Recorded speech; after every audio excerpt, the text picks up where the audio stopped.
حسبي ربي جل الله ما في قلبي غير الله نور محمد صلى الله لا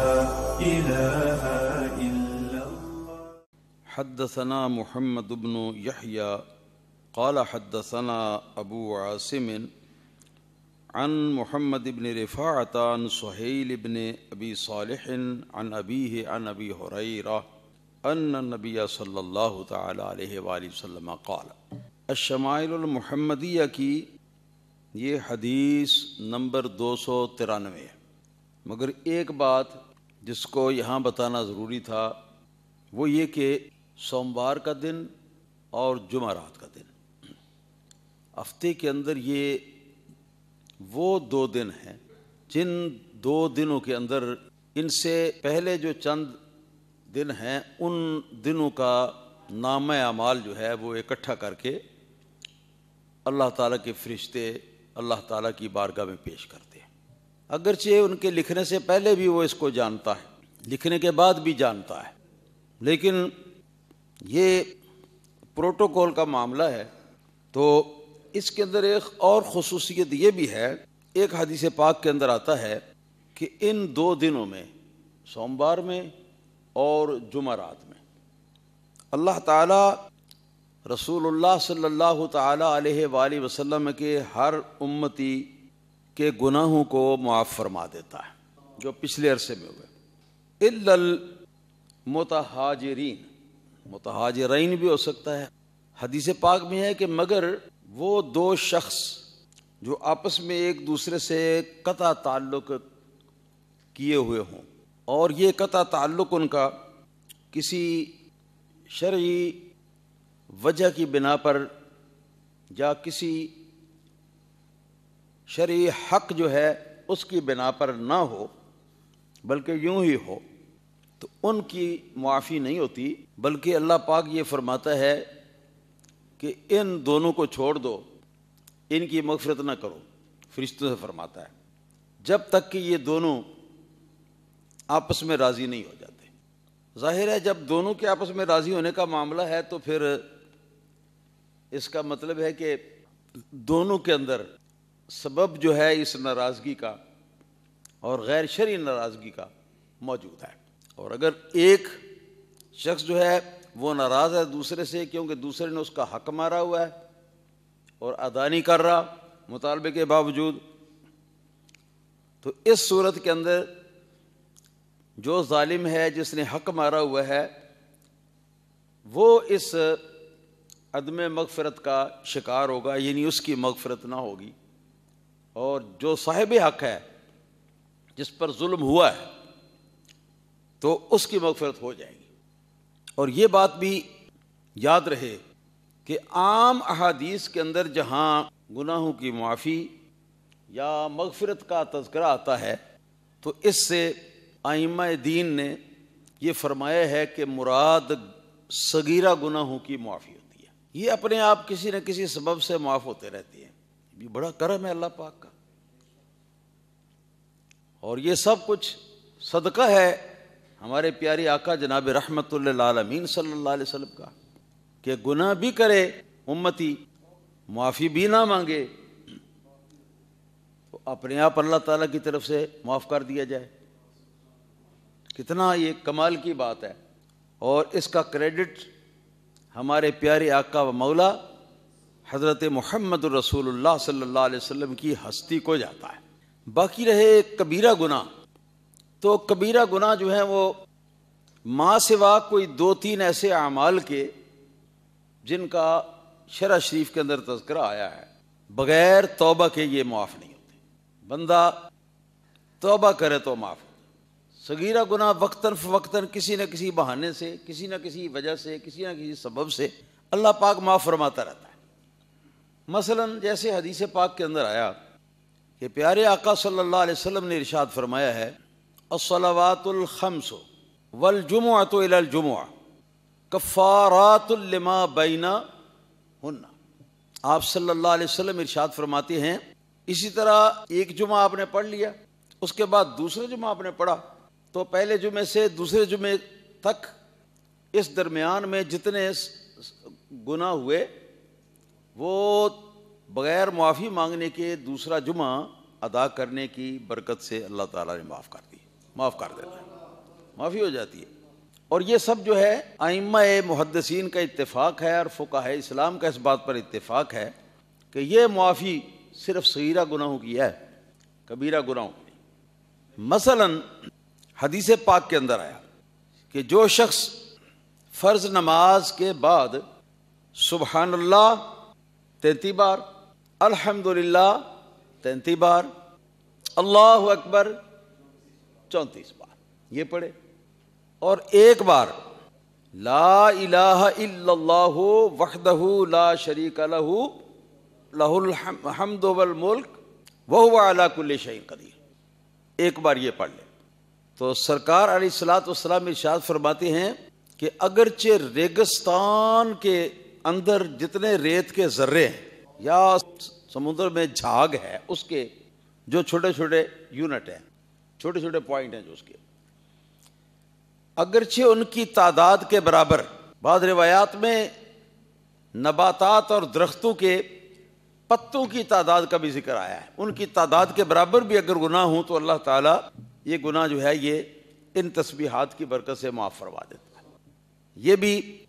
بغیر معافی مانگنے کے مغفرت ہو رہی ہے، اور صغیرہ گناہ یہاں بھی مراد ہے۔ حضور اکرم صلی اللہ تعالی علیہ وسلم کا ارشاد مبارک ہے، وضو کرتے وقت جس وقت آدمی کرلی کرتا ہے وہ سارے کے سارے گناہ، کرلی کا پانی جب منہ سے نکلتا ہے تو اس کے آخری قطرے کے نیچے گرنے کے ساتھ ساتھ جتنے منہ سے گناہ کیے ہیں، یعنی زبان سے یا جس طرح بھی، تو وہ سارے اللہ پاک معاف کر دیتا۔ اسی طرح ناک میں پانی ڈالنے سے ناک کے گناہ معاف ہو جاتے ہیں، چہرہ دھونے سے جو آنکھوں کے گناہ ہیں یا چہرے کے گناہ ہیں، جو ہی پانی جس پانی کے ساتھ دھو رہے ہیں تو وہ پانی نیچے گرتا ہے نا، تو اس کے نیچے گرنے کے ساتھ ساتھ یہ بھی بہہ جاتے ہیں ساتھ گناہ۔ جب ہاتھ دھوتا ہے آدمی تو ہاتھوں کے گناہ، اسی طرح پاؤں دھوتا ہے، اپنا سر کے اوپر مسح کرتا ہے کہ جو گناہ دماغ کے اندر سوچ کے کیے ہیں، پھر جب کانوں کا مسح کرتا ہے تو جو گناہ سن کر کیے ہیں یہ سارے اللہ پاک معاف فرما دیتا ہے ایک وضو کرنے سے۔ یہ بھی گناہ صغیرہ مراد ہے۔ اسی طرح اس کی مثالیں بہت بتائی جا سکتی ہیں، مطلب ہے کہ بہانے سے اللہ تعالیٰ یہ گناہ معاف کرتا رہتا ہے۔ اگر آپ مسجد کی طرف اپنے گھر سے چل کر آتے ہیں جی، تو ہر قدم پر 10 گناہ آپ کے معاف ہوتے جاتے ہیں اپنے آپ، بغیر توبہ کیے، بغیر معافی مانگے۔ آپ یہ حساب لگا لیں کسی کا گھر جو ہے وہ زیادہ قریب ہے مسجد سے، کتنا زیادہ قریب ہے یا کتنا زیادہ دور ہے، اسی قدر اس کے قدم زیادہ ہوں گے۔ اور اگر کوئی صاحب یہ کہیں کہ ہمارا گھر زیادہ دور ہے اور چلنا مشکل ہے اتنا، تو میں سائیکل پر یا موٹر سائیکل پر آ جاتا ہوں یا گاڑی پر بیٹھ کے آ جاتا ہوں، کار وغیرہ پر بیٹھ کے آ جاتا ہوں، تو جتنے چکر اس کے پہیے جو ہے نا ان کے ہوتے ہیں نا، تو ایک ایک چکر کو ایک ایک قدم کے برابر یہ سمجھا جا گیا، اور اس پر 10 گناہ جو ہے وہ معاف ہوں گے۔ اب آگے آپ کی مرضی ہے کہ آپ دور سے آئیں یا نزدیک سے آئیں۔ بہانے سے کسی کو پانی کا پیالہ پلا دیا، سادہ پانی کا پیالہ، تو اس پر 10 گناہ معاف ہو گئے۔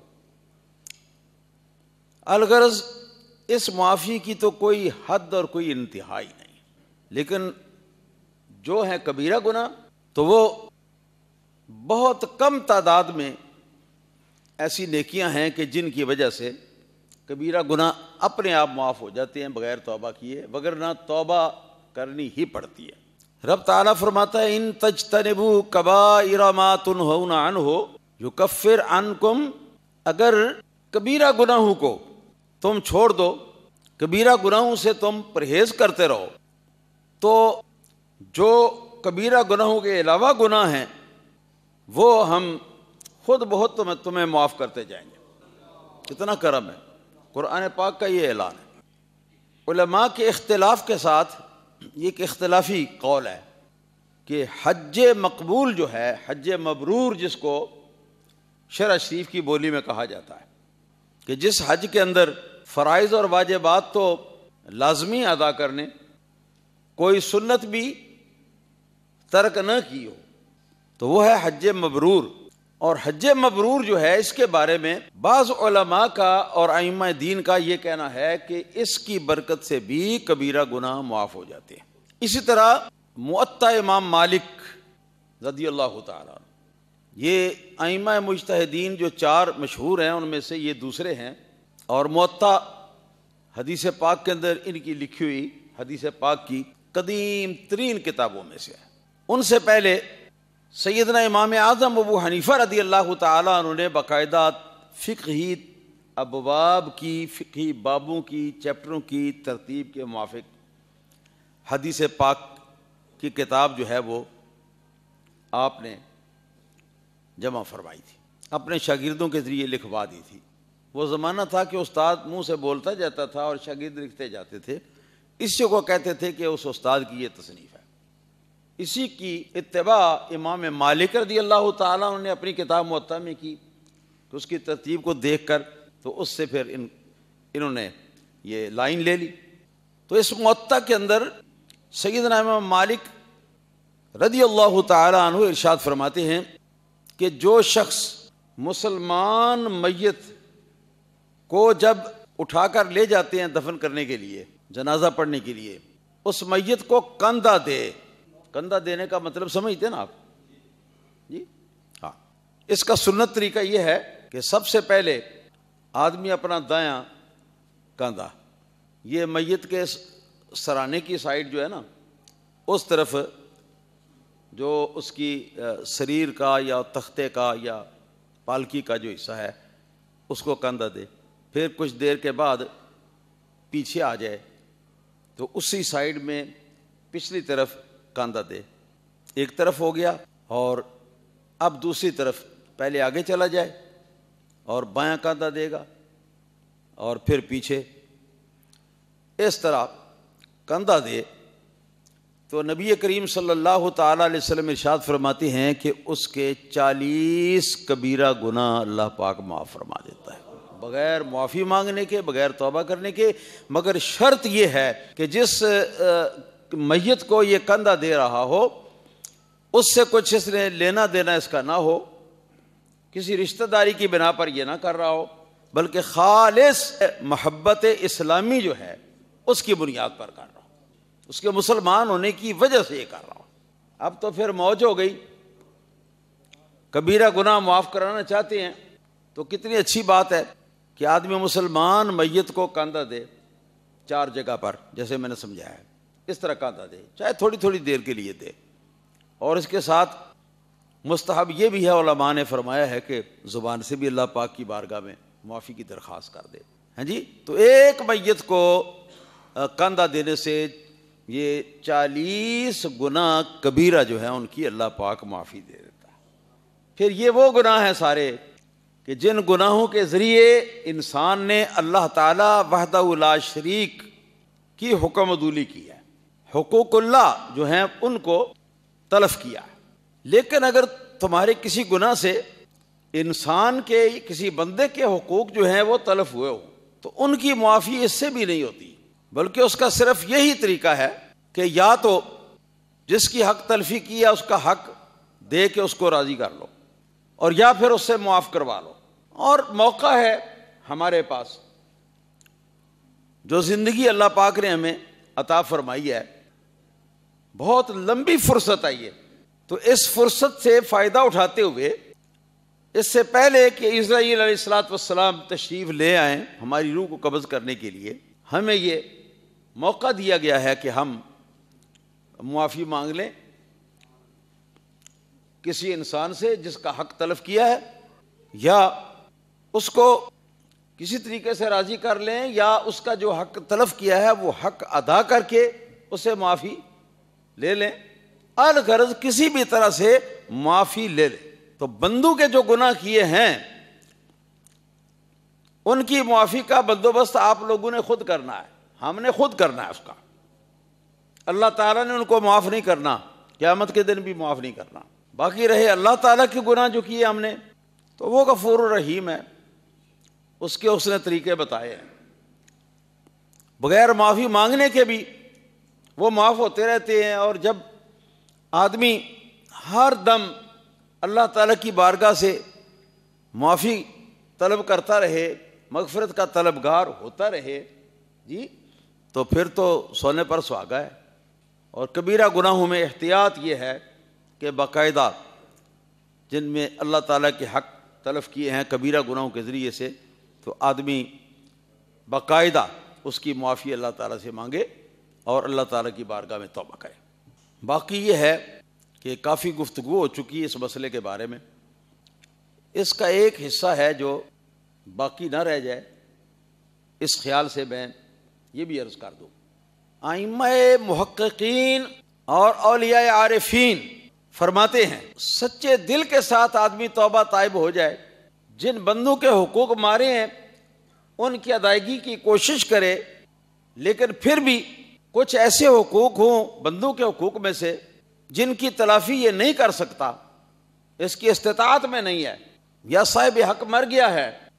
تو ایسی صورت میں یہ کہ بندہ جو ہے اللہ تعالیٰ کی بارگاہ میں اپنے ان گناہوں کو یاد کر کے توبہ استغفار کرتا رہے, توبہ استغفار کرتا رہے, توبہ استغفار کرتا رہے. تو محققین ائمہ یہ ارشاد فرماتے ہیں اللہ تعالیٰ کا نام غفور الرحیم قرآن پاک کے اندر بہت جگہ پر آیا ہے, اور یہ غفور صیغہ مبالغہ ہے, جس کا معنی ہے بہت بخشش کرنے والا, بہت معاف کرنے والا. اور اسی طرح غفار کا لفظ بھی آیا ہے اللہ تعالیٰ کے اسماء حسنہ میں سے, اور غفار کا معنی بہت معاف کرنے والا نہیں, بلکہ غفار کا معنی وہ ہستی ہے کہ جس ہستی کی عادت میں یہ بات داخل ہے کہ وہ معاف کرتا ہی رہتا ہے, یعنی جب تک وہ معاف نہ کر لے تو اس کو خوشی نہیں ہوتی, اس کو غفار کہتے ہیں. تو سچے دل سے آدمی توبہ طائب ہو, بندوں کے جو حقوق تلف کیے ہیں ان کی ادائیگی کی استطاعت نہ رکھتا ہو اس دنیا کے اندر, تو محققین ارشاد فرماتے ہیں کہ اس کی ایک صورت یہ بھی ہو سکتی ہے کہ قیامت کے روز اللہ تعالیٰ اپنے خزانہ کرم سے جو صاحب حق ہے اس کو اپنی طرف سے کسی مقدار میں اجر یا ثواب جو ہے وہ عطا فرما دے, یا اس کے گناہ جو ہے ان کو معاف کر دے, گناہوں میں معافی ہے جی کہ کٹوتی ہو جائے گناہوں کی, اور اس کے بدلے میں اللہ تعالیٰ یہ فرمائے کہ میرا فلاں بندہ ہے جس نے تیرے حق مارے تھے, اور اس کو یہ بات ذہن نشین ہو گئی تھی بعد میں کہ یہ حق مجھے ادا کرنا چاہیے, مگر وہ استطاعت نہیں رکھ سکا, یا کوئی وجہ ہو گئی ہے جس سے یہ ہو نہیں سکا, اور مجھ سے وہ بہت معافیاں مانگتا ہے, تو اس کو معاف کر دے. تو اس کی معافی کا بندوبست جو ہے وہ اللہ تعالیٰ خود کروائے گا. ہاں جی, اس لیے ارشاد الہی ہے قل یا عبادی الذین اسرفوا علی انفسہم لا تقنطوا من رحمت اللہ. اے حبیب صلی اللہ تعالی علیہ وسلم تم فرما دو اے میرے وہ بندو, تم فرما دو اے میرے وہ بندو, کس کے؟ جو فرمانے والا ہے. یہاں حضور کو حکم دیا ہے کہ لوگوں کو اپنے بندے کہہ کے خطاب کرو. اے حبیب صلی اللہ تعالی علیہ وسلم تم فرما دو اے میرے وہ بندو جنہوں نے اپنی جانوں پر ظلم کر لیا ہوا ہے, جو اپنی جانوں پر زیادتی کر چکے ہوئے ہیں, یعنی گناہوں کی کثرت کی وجہ سے. لا تقنطوا من رحمت اللہ, گناہ جتنے بھی کیے ہیں تم فرما دو حبیب صلی اللہ تعالی علیہ وسلم کہ اللہ تعالیٰ کی رحمت سے نا امید مت ہونا. عقائد کی کتابوں میں ائمہ متکلمین نے ایک مسئلہ یہ لکھا ہے کہ الیأس من رحمت اللہ کفر, اللہ پاک کی رحمت سے کوئی بندہ نا امید ہو جاتا ہے اور وہ کہتا ہے کہ میں نے تو اتنے گناہ کر لیے کہ مجھے تو اللہ نے معاف کرنا ہی کوئی نہیں. اسی پر اس نے اپنے دل کو, اپنی رائے کو پختہ کر لیا ہے. تو یہ ہے قنوطیت اور یہ ہے یأس, یعنی نا امید ہونا. اب امید نہیں رہی، اتنے گناہ کر چکا ہوں، اتنے گناہ کر چکا ہوں، تو مجھے تو بالکل امید نہیں ہے کہ مجھے کوئی اللہ تعالیٰ بخشے گا۔ ائمہ متکلمین عقائد کے علماء فرماتے ہیں کہ جو بندہ یہ اللہ کی رحمت سے اس کی معافی سے نا امید ہو جائے اور اس پر یقین کر لے، فرماتے ہیں کہ دائرہ اسلام سے خارج ہو جاتا ہے، وہ مسلمان نہیں رہتا۔ اس لیے کہ مسلمانوں سے تو اس طرح خطاب اللہ پاک نے نبی کریم صلی اللہ علیہ وسلم کے ذریعے سے کروایا ہے کہ اے حضور کے وہ بندو، غلاموں جو اپنی جانوں پر ظلم کر بیٹھے ہوئے ہو، لا تقنطوا من رحمت اللہ، اللہ پاک کی رحمت سے نا امید مت ہونا، بلکہ امیدوار رہنا۔ اس کا سبب کیا ہے کہ ہمیں امیدوار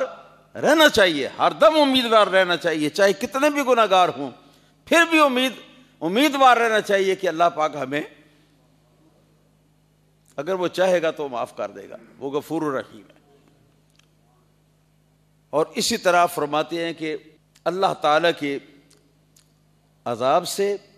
اللہ تعالیٰ کے انتقام سے، اللہ تعالیٰ کی ناراضگی سے وہ یقینی رائے اپنے دل میں یہ قائم کر لے کہ وہ مجھ سے ناراض نہیں ہوگا، وہ میرے گناہ ضرور ہی معاف کرے گا، ضرور ہی معاف کرے گا، اور اس بات پر پختہ یقین کر لے،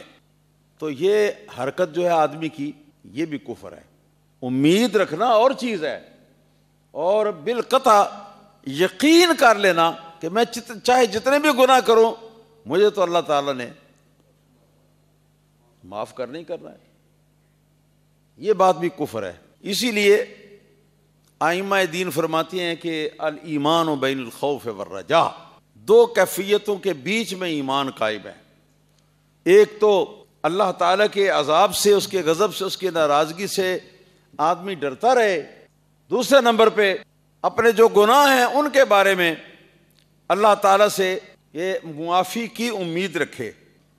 ادھر اللہ کے عذاب سے، اللہ کے انتقام سے، اللہ کے غضب سے ڈرتا رہے، ادھر اللہ تعالیٰ کی بخشش کا امیدوار رہے۔ یہ دو کیفیتیں دل کے اندر جب جمع ہوتی ہیں تو آدمی کامل مومن بنتا ہے۔ صرف امید باندھ لینا اور اس پر پھر یقین کر لینا کہ میں جو مرضی کروں، اللہ پاک نے تو مجھے بخشنا ہی بخشنا ہے، ضرور بخشنا ہے، یہ بات بھی کفر ہے۔ ائمہ متکلمین فرماتی کہ کفر ہے، یہ تیرے پاس کیا گارنٹی ہے کہ ضروری تجھے اللہ پاک نے معاف کر دینا۔ اور اسی طرح اس بات پر یقین کر لینا میں تو اتنے گناہ کر چکا ہوں، تو مجھے تو اللہ تعالیٰ نے معاف کرنا ہی نہیں بالکل، اور اس پر یقین کر لینا یہ بھی کفر ہے۔ یعنی اللہ تعالیٰ کی ناراضگی سے بے ڈر ہو جانا اور نڈر ہو کے تو یہ یقین کر لینا کہ اس نے تو مجھے معاف کرنا ہی کرنا ہے، وہ ضرور مجھے معاف کرے گا، تو یہ بات جو ہے یہ بھی کفر کی بات ہے۔ ہاں یہ بندہ سوچ سکتا ہے، یہ کہہ سکتا ہے کہ اس کی رحمت کا تقاضا ہے کہ وہ مجھے معاف کر دے گا، ایسی باتیں آدمی کہے، ہاں جی، اس کی رحمت اور اس کی مشیت کی طرف اس معاملے کو سونپتا رہے کہ اس کا کرم ہوگا اور وہ مجھے ضرور معاف کرے گا، اس طرح کی بات جو ہے اس میں کوئی حرج نہیں ہے۔ نتیجہ ساری بات کا کیا نکلا؟ نمبر ایک یہ کہ صغیرہ گناہ بہانے سے معاف ہوتے رہتے۔ ہم نے راہ گزرتے ہوئے کوئی جو ادھر سے آ رہا تھا راہ گزر، بشرطے کہ ہمیں امید ہو کہ مسلمان ہے، ہم نے اسے کہا السلام علیکم، تو 10 گناہ ہمارے اس وجہ سے بھی اللہ پاک نے معاف کر دیے۔ اور یہ تو ایک ایک سانس پر بھی گناہ معاف ہو سکتے۔ اگر آپ سوتے وقت رات کو یہ نیت کریں، سونا تو ہوتا ہی ہے نا ویسے بھی، مگر نیت یہ کر لیں کہ میں اس لیے سوتا ہوں تاکہ میرے جسم کو آرام حاصل ہو، دن بھر کی جو ترٹک ہے وہ دور ہو جائے، تھکاوٹ، تاکہ میں صبح نماز کے وقت تازہ دم ہو کر اٹھوں اور اٹھ کے میں نماز پڑھ لوں۔ یا یہ نیت کر لیں کہ تاکہ صبح میں تازہ دم ہو کے اٹھوں اور اٹھ کے رزق حلال اپنے بال بچوں کے لیے، اپنے لیے کماؤں۔ اگر آپ یہ نیت کر کے تو آپ سو جاتے ہیں تو اللہ پاک کی رحمت تو اتنی زیادہ ہے کہ ایک ایک سانس پر جو آپ سو رہے ہوں گے، اور آپ کو جو ایک ایک سانس آئے گا، آپ کے ایک ایک سانس پر آپ کا ایک ایک گناہ معاف ہوتا رہے گا، اور ایک ایک نیکی آپ کے نامہ اعمال میں لکھی جاتی رہے گی، اور ایک ایک درجہ آپ کا بلند کیا جاتا رہے گا اللہ پاک کے قرب کی فضا میں۔ اور اس کی تو کوئی حد ہی نہیں ہے۔ کبیرہ گناہ جو ہیں ان کے بارے میں فکر کرنا چاہیے، ان کی معافی کا بندوبست جو ہے نا وہ باقاعدہ کرنا چاہیے۔ اور دوسرے نمبر پہ یہ مسئلہ معلوم ہوا کہ گناہ چاہے آدمی کتنے بھی کر چکا ہو، مگر وہ یہ یقین کر لے کہ اب تو اللہ نے مجھے معاف کرنا ہی نہیں، وہ مسلمان نہیں رہتا، اس لیے کہ اس نے اللہ پاک کی رحمت کو چھوٹا کر دیا، اللہ پاک کی مغفرت کو اس نے کم کر دیا۔ وہ تو فرماتا ہے ان اللہ لا یغفر ان یشرک بہ، اللہ تعالیٰ شرک اور کفر کو نہیں بخشے گا، ویغفر ما دون ذالک، اور جو کفر و شرک سے کم درجے کے گناہ ہیں اللہ پاک ان سب کو معاف کر دے گا۔ آگے فرمایا لمن یشاء، جس کو چاہے گا، جس کو چاہے گا، باقی گناہ سارے معاف کر دے گا۔ تو یہ معاملہ اللہ کی مشیت میں ہے، اور اللہ پاک کی رحمت اتنی عام ہے کہ اگر دنیا بھر کے سارے مسلمانوں کے وہ گناہوں کو معاف کر دے تو یہ بھی عین اس کی رحمت کے یہ مطابق ہے، اور اس کی رحمت کی حدود میں یہ بات آتی ہے، اسے کوئی فرق نہیں پڑتا۔ اور اگر گرفت کر لے تو بھئی یہ تو اس کا حق ہے، یہ عدل ہے اس کا، اس سے اس کو روکا نہیں جا سکتا۔ تو اس لیے نہ تو گنہگار کو مایوس ہو جانا چاہیے اللہ پاک کی معافی سے، اور نہ ہی نڈر ہو جانا چاہیے آدمی کو کہ آدمی گناہ کرے اور ساتھ یہ کہے کہ مجھے تو اللہ تعالیٰ نے بخشنا ہی بخشنا ہے، میں چاہے جو مرضی کروں۔ جیسے کئی بیوقوف جو ہیں وہ یہ کرتے رہتے ہیں، کئی نعت خوان ہیں جی اہل سنت جماعت کے اسٹیجوں پر ایسے ایسے شعر پڑھتے ہیں کہ ان کا مفہوم یہ ہوتا ہے کہ ہم تو حضور سے محبت کرتے ہیں، حضور نبی کریم صلی اللہ علیہ وسلم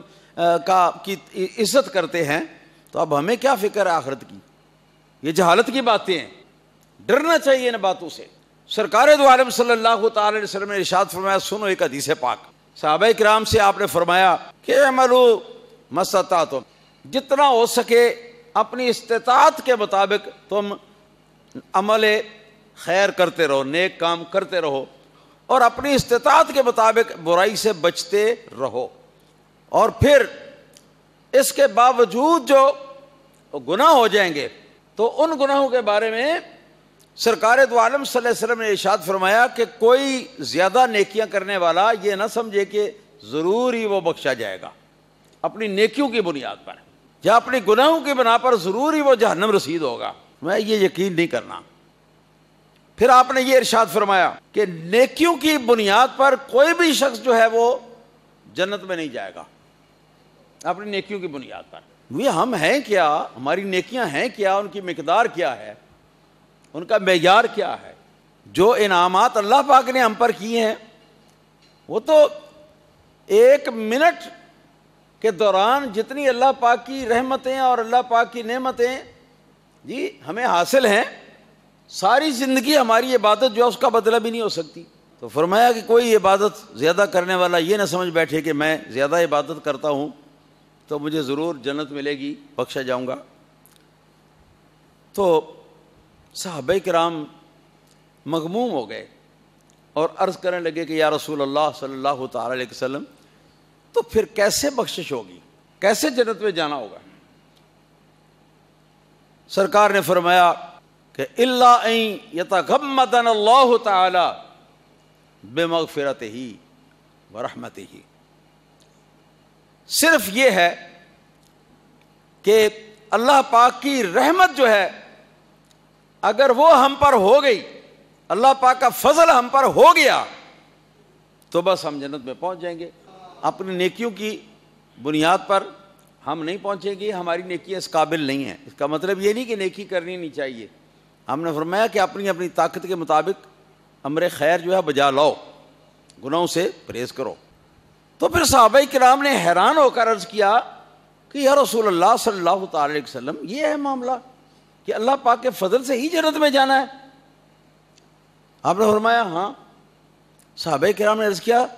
تو حضور پھر آپ تو جنت میں چلے جائیں گے نا اس کے بغیر ہی؟ تو آپ نے فرمایا اللہ کے فضل کے بغیر میں بھی جنت میں نہیں جاؤں گا، اسی کا فضل ہونا ہے تو میں نے جنت میں جانا ہے۔ اس سے یہ بات سمجھ میں آتی ہے کہ ہم جو بھی نیکیاں کرتے ہیں، گناہوں سے بچتے ہیں، وہ حضور کے احکام پر، اللہ تعالیٰ کے احکام پر ہمارے عمل کی ایک کوشش ہے، ٹھیک ہے نا جی؟ اور حضرت یوسف علیہ السلام کی مائی کی جو سوت کی ہٹی تھی نا جی، وہ ہے، یہ ہمارے سارے اعمال کی وہ حیثیت ہے، ورنہ کہاں ہمارے یہ اعمال اور کہاں وہ بارگاہ ذوالجلال، اس کے لائق ہم کہاں ہیں، ہماری حاضریاں کیا لائق ہیں اس بارگاہ کے۔ ہاں یہ ہے کہ بخشن ہار ہونا، ہاں جی، بخشے بغیر اس کو خوشی حاصل نہ ہونا، یہ اس کی عادت کریمہ ہے۔